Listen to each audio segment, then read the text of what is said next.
नमस्कार दोस्तों, मैं हूं Prashant Mavani. I hope you all are doing good. आज 12 दिसंबर 2020 है, दिन है सैटरडे, और आज के द हिंदू एनालिसिस में बहुत सारे इंटरेस्टिंग टॉपिक्स को हम डिस्कस करने वाले हैं डियर फ्रेंड्स।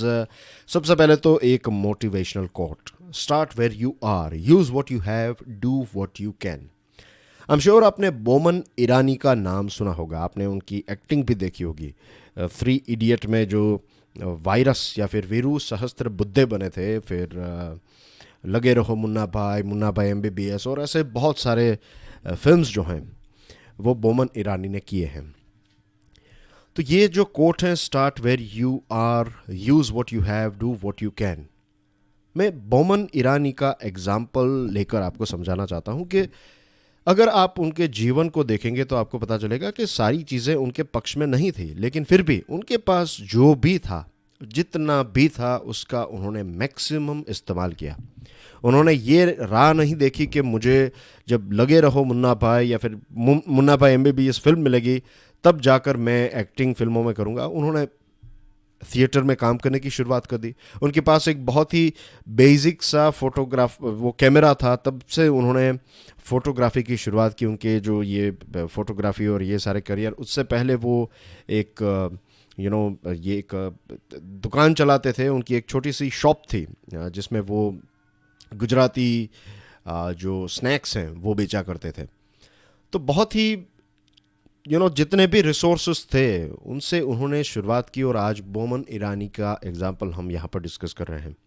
आप ऐसे बहुत सारे लोग देखेंगे अपने जीवन में जिन्होंने अपने पास जो भी था, जो अपॉर्चुनिटी है, वो ऐसी बड़ी अपॉर्चुनिटीज़ जो हम कहते हैं वो तभी मिलती हैं जब आप छोटे छोटे स्टेप्स जो हैं वो लेकर वहाँ तक पहुँचे हैं। Think about it.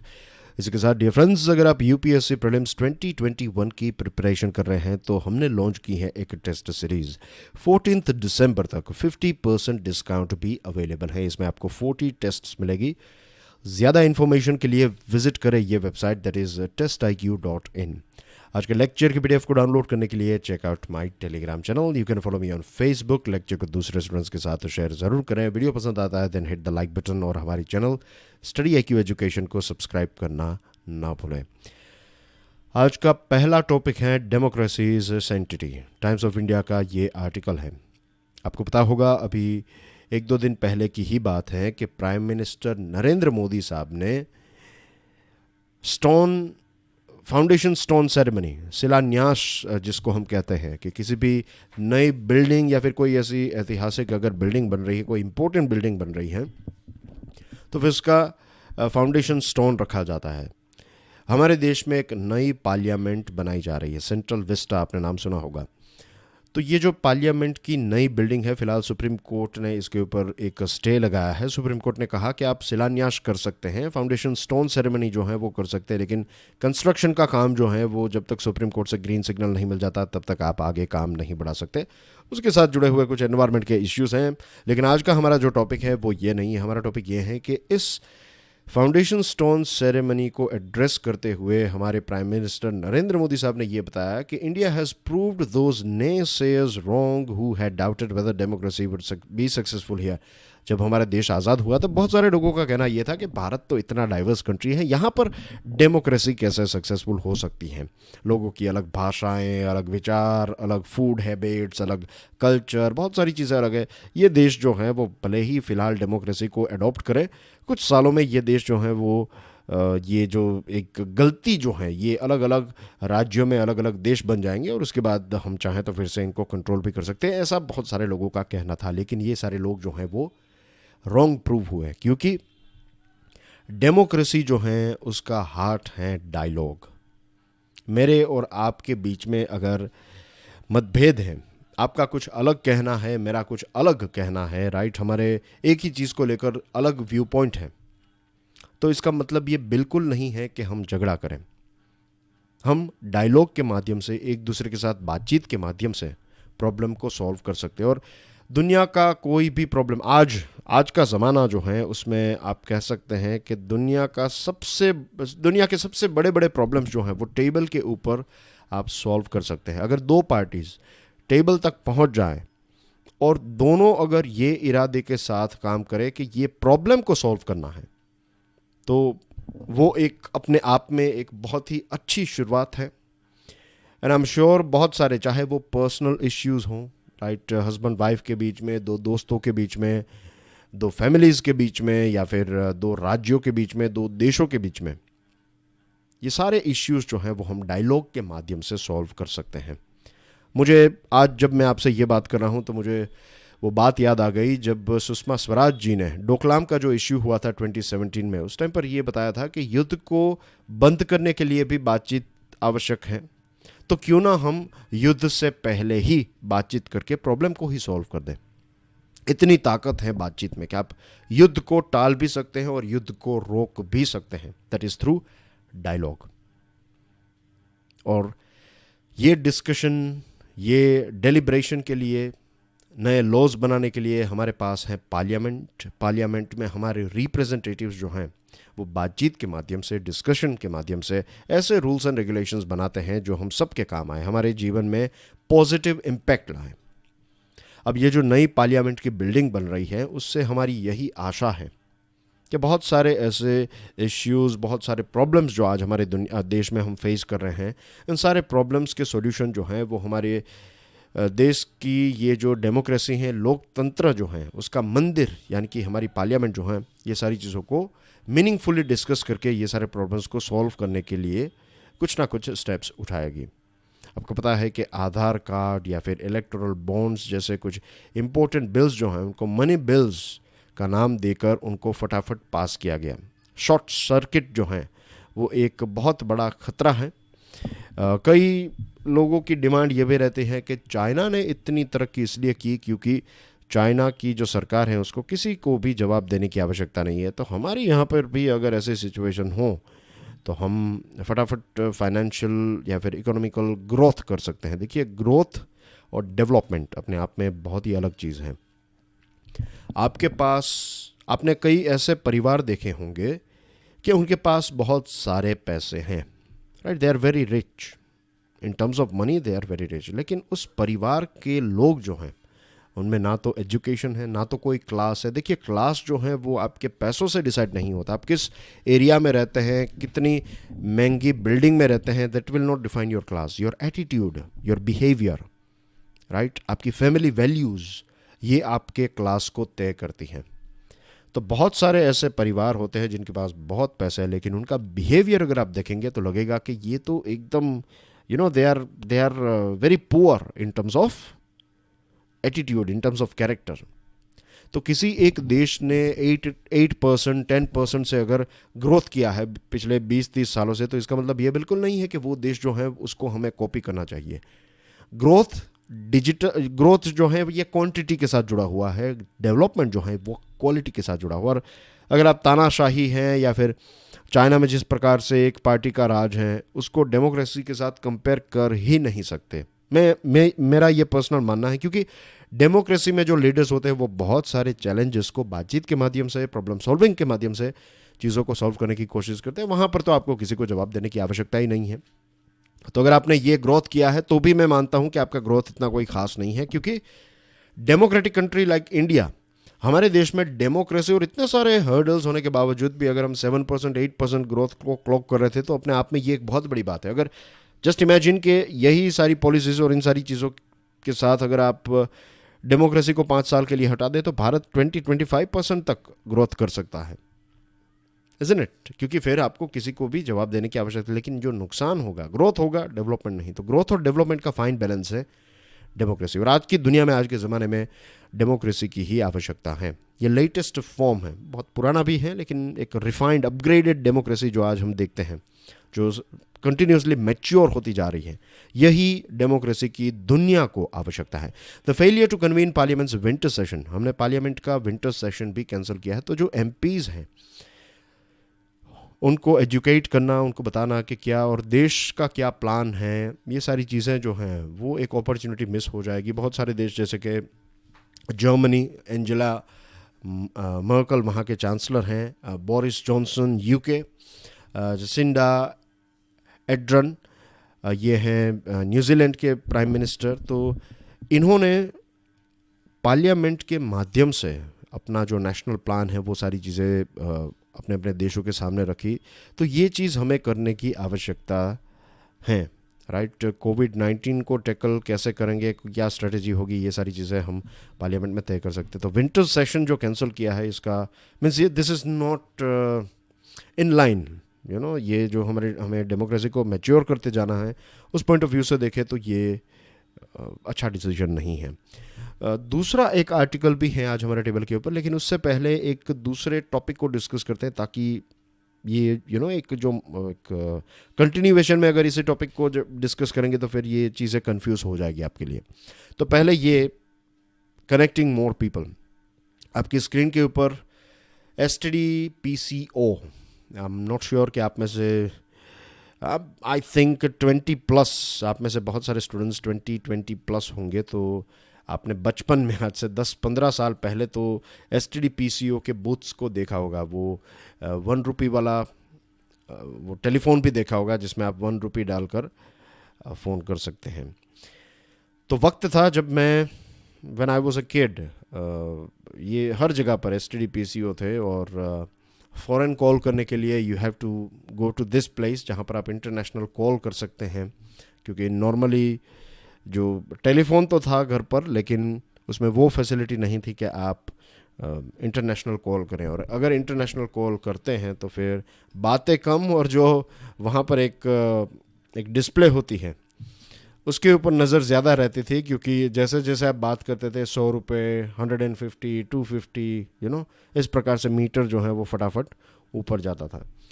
तो you have to be very specific. ये थोड़े पुराने दिनों की बात है, पुराने यानी कि आई थिंक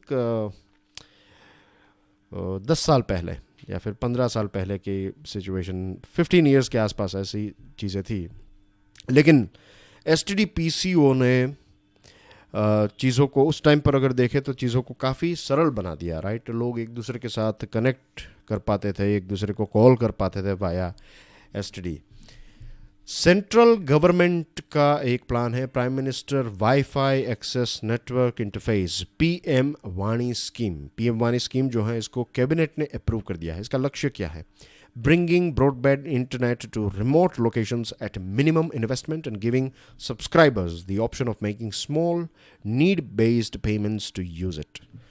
ये जो PM वाणी स्कीम है, उसमें यह है कि जो ब्रॉडबैंड इंटरनेट है वो आप रिमोट लोकेशंस तक, दूर दूर तक ले जाएं। जैसे पहले ऐसा था कि कोई किराने का स्टोर है तो उसके बाहर ये STD का बूथ था कि आप किराने के स्टोर पर गए कुछ चीज़ों को ख़रीदने के लिए, और आपको किसी को कॉल करना है तो वहाँ पर आप पैसे मीन्स कॉल कर सकते हैं, और जो भी बिल होता है वो पे करके आप चले जाए। तो इस प्रकार से चीज़ें चल रही थी। PM वाणी में यही एक प्लान है। अब इंडिविजुअली अगर आप ब्रॉडबैंड लें तो हर किसी को हर रोज़ ब्रॉडबैंड की आवश्यकता नहीं होगी, राइट। कभी कभी अगर आपको लेट्स से कि महीने में 2-3 बार आप किसी लेट्स से आप ग्राफिक डिज़ाइनर हैं, ओके, बहुत अच्छे ग्राफिक डिज़ाइनर हैं, आप पहले सिटी में काम करते थे मुंबई में, अब आपकी ऑफिस जो है उसने बता दिया कि यू वर्क फ्रॉम होम, तो आपने सोचा कि भाई आप गांव चले जाएं, तो आप गांव में आपका लैपटॉप लेकर चले गए। आप ग्राफिक डिज़ाइनर तो बहुत अच्छे हैं, बहुत बड़ी कंपनी में काम करते थे, आपको सैलरी और सारी चीज़ें मिल रही हैं, लेकिन आपके वहाँ पर इंटरनेट का कनेक्शन नहीं है, आपके वहाँ पर 4G भी इतना ज़्यादा स्पीडी नहीं है, तो आपके लिए प्रॉब्लम हो जाएगा, इज़न्ट इट। लेकिन जस्ट इमेजिन करें कि आपके एरिया में ऐसा एक STD-PCO, राइट, एक वाईफाई का STD-PCO या फिर PM वाणी स्कीम वाला ये एक बूथ है, जहाँ पर आप जाइए। पहले जब साइबर कैफ़े में जाते थे तो वहाँ का कंप्यूटर, वहाँ का नेट यूज़ करते थे। यहाँ पर क्या है कि आप खुद अपना लैपटॉप या फिर फ़ोन लेकर जाइए, आपने अपनी फाइल्स और सारी चीज़ें बना ली हैं, आप वहाँ पर जाएंगे और 10 मिनट के लिए लेट्स से आपको इंटरनेट यूज़ करना है, फास्ट ब्रॉडबैंड यूज़ करना है, आप वहाँ पर जाएंगे, you will get password and everything. 10 minute का टाइम होगा, 10 मिनट के बाद आपका इंटरनेट जो है वो बंद हो जाएगा। आप टॉप अप कर सकते हैं, 5 मिनट और 10 मिनट और ऐसा एक्स्ट्रा कर सकते हैं, और इसके लिए आप एक छोटी सी फ़ी पे कर सकते हैं, तो आपका काम चल जाएगा। एक पूरा महीना अगर आप लेट्स से 2000 रुपये इंटरनेट कनेक्शन के लिए पे कर रहे हैं, तो यहाँ पर अगर आप लेट्स से 500, 1000, 1500 रुपीज़ या फिर उससे कम 2000 रुपये पर मंथ है, तो यू विल पे 500, 1000 रुपीज़ में आपका काम चल जाएगा, तो आपके 1000 रुपये बच जाएंगे। तो इस प्रकार से this is just a rough example I am saying, right. लेकिन एक छोटी सी फ़ी देकर आप वाईफाई का इस्तेमाल कर पाएँ। तो ऐसे बहुत सारे जगह पर, चाय की दुकान पर गए, आपको वाईफाई यूज़ करना है तो कर सकते हैं। आप सोच रहे होंगे कि इतना ज़्यादा वाईफाई की आवश्यकता अब क्या होगी, हमारे सबके पास फ़ोन हैं और 4G कनेक्शन भी काफ़ी अच्छा है। लेकिन यहाँ पर बात गांव की है, राइट, खास करके रिमोट लोकेशंस की है। आज हमारे देश में बहुत सारे ऐसे लोग हैं जिनके पास इंटरनेट का एक्सेस नहीं है। और सिर्फ यहाँ पर ऐसा नहीं है कि आप एंटरटेनमेंट ऑप्शंस या यूट्यूब देख पाए, नेटफ्लिक्स एक्सेट्रा देख पाए। No, it's about education, tele health, agricultural extension, ऐसी बहुत सारी सर्विसेज जो हैं, जब नए लोग इसके साथ जुड़ेंगे तो ये सारी सर्विसेज को भी हम अपग्रेड कर पाएंगे। गवर्नमेंट का जो प्लान है, यहाँ पर अच्छी बात यह है कि आपको किसी ब्यूरोक्रेटिक लेयर की या फिर लाइसेंस और फीस पे करने की आवश्यकता नहीं है। आप ऑनलाइन रजिस्टर कीजिए और उसके बाद आपकी चाय का एक स्टॉल है, तो वहाँ पर आप इस प्रकार से PM वाणी जो है उसके तहत आप इंटरनेट को इस प्रकार से डिस्ट्रीब्यूट कर सकते हैं और थोड़े बहुत पैसे भी कमा सकते हैं। एक बहुत ही इम्पोर्टेंट लाइन है, इसलिए मैंने इसको इतने बड़े फॉन्ट्स में रखा है। A 10% rise in net penetration led to a 1.4% increase in GDP। कुछ सालों पहले TRAI ने एक सर्वे किया और पता चला कि सिर्फ 10% अगर इंटरनेट का पेनिट्रेशन हुआ तो उसकी इम्पैक्ट 1.4%, GDP राइज जो है वो 1.4% से हुआ। हमारे देश में देखिए कितना पोटेंशियल है इंटरनेट का। 2019 की जो हमारी पॉपुलेशन थी तो उसमें 27.57 सब्सक्राइबर्स हैं आउट ऑफ 100।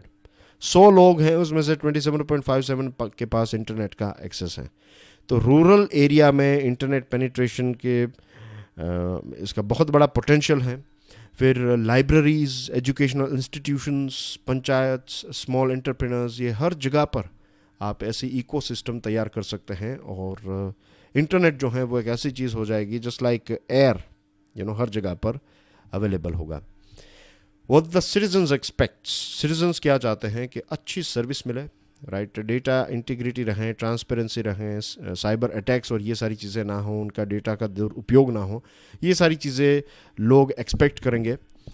और सरकार को इसी के साथ साथ हार्डवेयर, सॉफ्टवेयर, ऐप्स और पेमेंट गेटवेज जो हैं उसको भी एक अनबंडल करना चाहिए, उसको भी एक फ्री हैंड देना चाहिए। फ्री हैंड में रूल्स एंड रेगुलेशंस और ये सारी चीज़ें हैं, सिक्योरिटी के साथ कॉम्प्रोमाइज़ नहीं, लेकिन फ्री हैंड के लोग जो हैं वो अपनी क्रिएटिविटी और इन सारी चीज़ों का इस्तेमाल करके आगे बढ़े।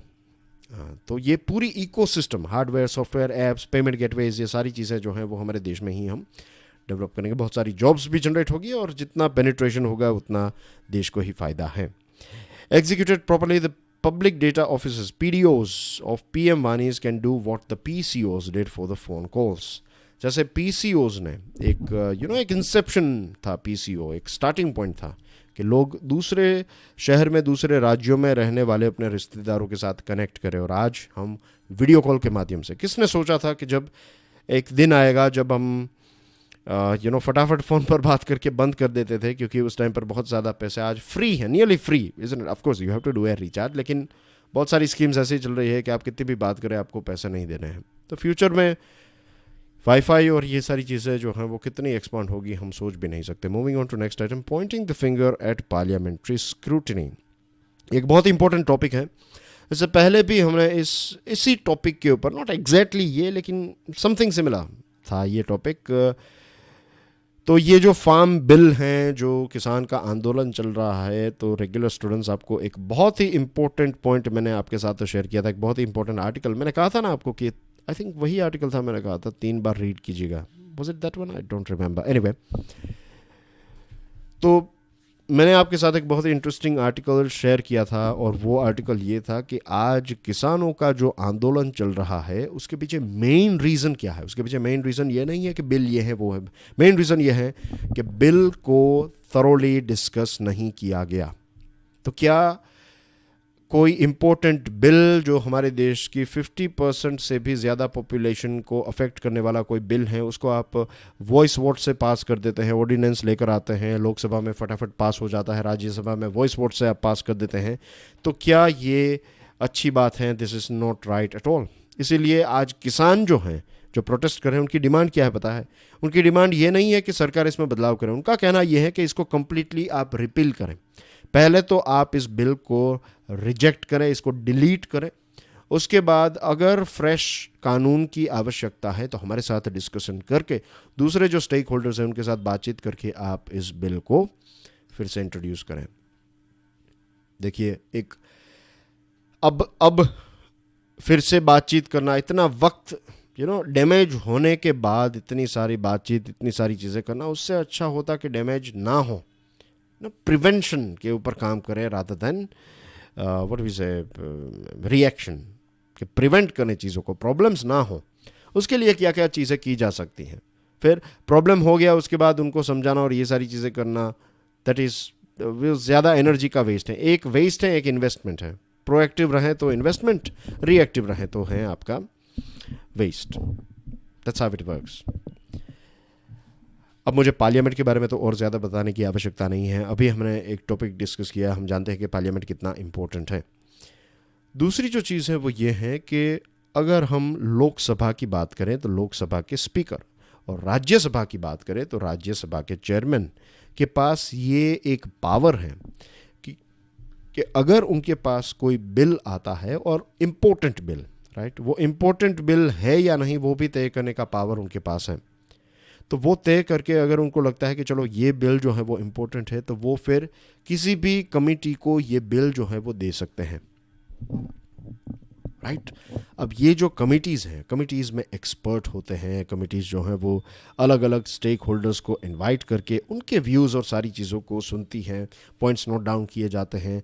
उसके बाद ये सारे पॉइंट्स, ये सारी चीज़ों के ऊपर विचार विमर्श होता है, ब्रेनस्टॉर्मिंग, डिस्कशन, ये सारी चीज़ें होने के बाद वो जो बिल उनके पास आया है कमेटी के पास, उस बिल के ऊपर कमेटी अपने सुझाव और रिकमेंडेशंस देकर फिर से ये बिल जो है वो हाउस में, यानी कि लोकसभा या फिर राज्यसभा में रखा जाता है। उसके ऊपर डिबेट, डिस्कशन होती है और उसके बाद वो बिल पास किया जाता है। तो उनके पास जब कमेटी के पास बिल आता है और जब कमेटी वापस वो बिल भेजती है तो उसका शेप काफ़ी अच्छा हो, उसको बहुत ही रिफाइन करके, बहुत सारे फिल्टर्स लगाकर ये बिल को वापस हाउस में दिया जाता है। दूसरी जो एक चीज़ है वो ये है कि जैसे मैंने आपको बताया कि स्पीकर या फिर चेयरमैन जो हैं उनको ये उनके पास ये उनका डिस्क्रिशन यानी कि वो अपनी विवेक बुद्धि का इस्तेमाल कर सकते हैं। वो उनको जो सही लगता है, उनको लगता है कि नहीं ये पर्टिकुलर बिल जो है उसकी डिस्कशन होनी चाहिए, तो वो उनके ऊपर है। लेकिन यहाँ पर एक चीज़ ये है कि जो अगर कोई बिल इम्पोर्टेंट है तो हमें ये भी एक बदलाव करना चाहिए कि इंपॉर्टेंट बिल जो है वो ऑटोमेटिकली कमिटीज़ के पास जाए। फिर जैसे कि फार्म बिल, तो ये बहुत इंपॉर्टेंट बिल है, तो ऐसे इंपॉर्टेंट बिल के ऊपर स्पीकर और चेयरमैन भी इनको रोक ना पाएँ, ऐसा कुछ हमें करना चाहिए। क्योंकि यहाँ पर एक क्लियर फॉल्ट हमें दिख रहा है कि ना तो स्पीकर ने ना तो चेयरमैन ने इस बिल को कमिटीज़ के पास भेजा, इज़न्ट इट। तो ये एक चीज़ इस आर्टिकल में नहीं है, लेकिन मुझे लगता है कि ये एक फ़ॉल्ट है और ये फ़ॉल्ट जो है वो आगे चलकर एक बहुत बड़ा इश्यू भी बन सकता है। तो ऐसी कुछ सिचुएशन हम क्रिएट कर सकते हैं, कुछ ऐसा लिस्ट बनाया जा सकता है कि इतने टॉपिक्स के साथ जुड़े हुए अगर कोई बिल आते हैं तो वो बिल को इम्पोर्टेंट माना जाएगा और ये ऑटोमेटिकली चला जाएगा कमिटीज़ के पास। क्योंकि जो गवर्नमेंट हैं, गवर्नमेंट के लोग जो हैं वो जो भी कोई बिल बनाते हैं तो वो bill, let me tell you, भले ही IAS ऑफिसर्स और बड़े ऑफिसर्स उनको बनाएं, but that is not in a perfect shape. वो परफेक्ट नहीं होता है। एक आप कह सकते हैं उसमें बहुत सारे फॉल्ट्स होते हैं, बहुत सारे इश्यूज़ होते हैं, क्योंकि ग्राउंड रियलिटी के साथ जुड़ा हुआ नहीं होता है। लेकिन फिर जब ज़्यादा लोग इसके ऊपर बातचीत करते हैं, डिस्कशन करते हैं, तब जाकर आप उसको रिफाइन कर सकता है।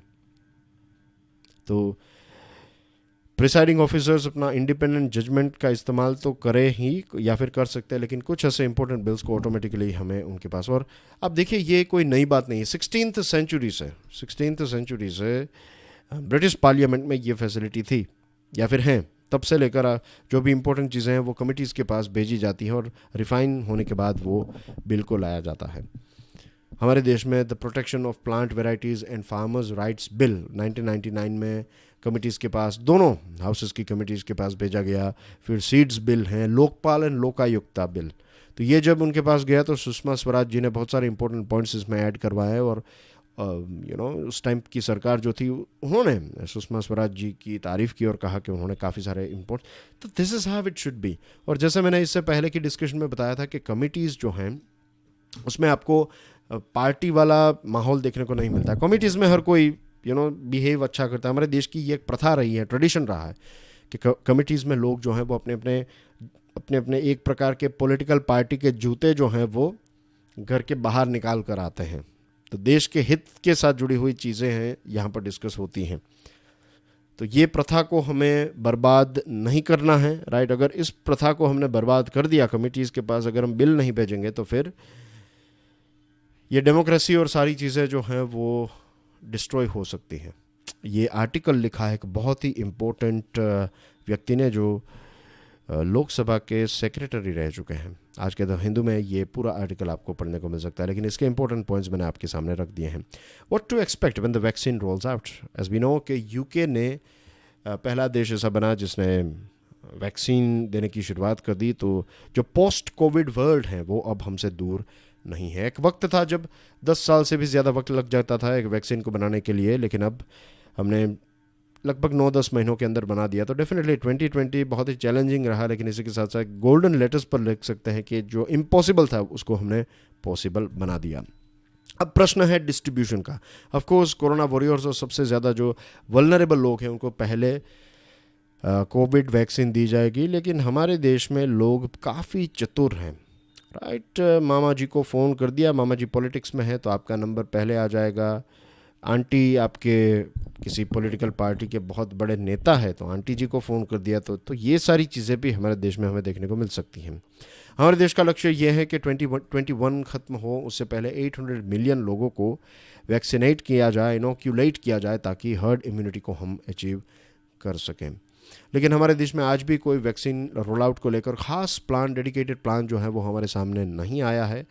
और ये वक्त बिल्कुल नहीं है कि हम मास्क पहनना छोड़ दें। इनफैक्ट कोविड वैक्सीन मिलने के बाद भी हमें 3S यानी कि social distancing, shielding through mask and sanitising, ये चीज़ों को फॉलो करना है। बहुत सारे एक दो केसेस ऐसे बहुत सारे नहीं कहूँगा, लेकिन एक दो केसेस ऐसे सामने आए हैं कि जिनको वैक्सीन दिया गया उनको भी, और जो ट्रायल में थे उनको भी कोरोना वायरस हुआ था। तो we have to wait and watch. फिर कोल्ड चेन इंफ्रास्ट्रक्चर तैयार करना है। -70 डिग्री में अगर आपको किसी वैक्सीन को रखना है तो उसके लिए आपको तैयार करना पड़ेगा ये पूरा कोल्ड चेन, जिसके बारे में हमने काफ़ी सारी बातचीत कर ली है। हमारे पास PHCs हैं, primary health care centre, community health centres हैं, आशा वर्कर्स, ANMs हैं, ऑक्सिलरी नर्स, मिडवाइव्स। तो ये पूरा नेटवर्क हम प्रोफेशनल्स का तैयार कर सकते हैं और हर एक व्यक्ति तक वैक्सीन पहुंचा सकते हैं। रियल टाइम मॉनिटरिंग करने की आवश्यकता है, किनको वैक्सीन दिया गया, सेकंड डोज कब दिया जाएगा, ये सारी चीज़ें, कनेक्टिविटी के इश्यूज़, स्टोरेज के इश्यूज़, ये अभी से अगर हम प्लान करें तब जाकर ये पूरे टारगेट को हम अचीव कर पाएंगे। और लास्ट में यही है कि क्या सिर्फ सरकार ही वैक्सीन देगी। आई थिंक जो लोग गरीबी रेखा के नीचे हैं, जो गरीब लोग हैं, उनको सरकार फ्री में वैक्सीन दे सकती है, लेकिन जो अफोर्ड कर सकते हैं उनको कुछ ना कुछ पैसे जो हैं वो देने, क्योंकि सरकार के पास भी इतने पैसे नहीं हैं। तो ऐसा कुछ प्लान सामने आ सकता है। अब देखना है कि आगे क्या होता है, लेकिन protection is the key, right. Rather to be safe than sorry, जो कहते हैं अंग्रेजी में कि it is better to be safe than sorry, के सेफ रहना अच्छा है डैमेज के बाद नुकसान भुगतने से। तो अच्छा है कि पहले से हम थोड़े बहुत विजिलेंट रहें, चौकन्ना रहें। ये हैं कुछ news items. Dear friends, lecture की PDF को डाउनलोड करने के बाद आप इन न्यूज़ आइटम्स को देख लीजिएगा। और अगर आप UPSC की प्रिपरेशन कर रहे हैं तो हमने एक स्मार्ट कोर्स लॉन्च किया है जो आपको प्रीलिम्स और मेंस दोनों एग्जामिनेशन में बहुत काम आ सकता है। 14 दिसंबर तक नो कॉस्ट EMI की ऑफ़र भी अवेलेबल है। सारी इन्फॉर्मेशन आपको हमारे मोबाइल एप्लीकेशन के ऊपर से मिल जाएगी। And that's everything from my side. Thank you very much for watching this video. God bless you all. जय हिंद।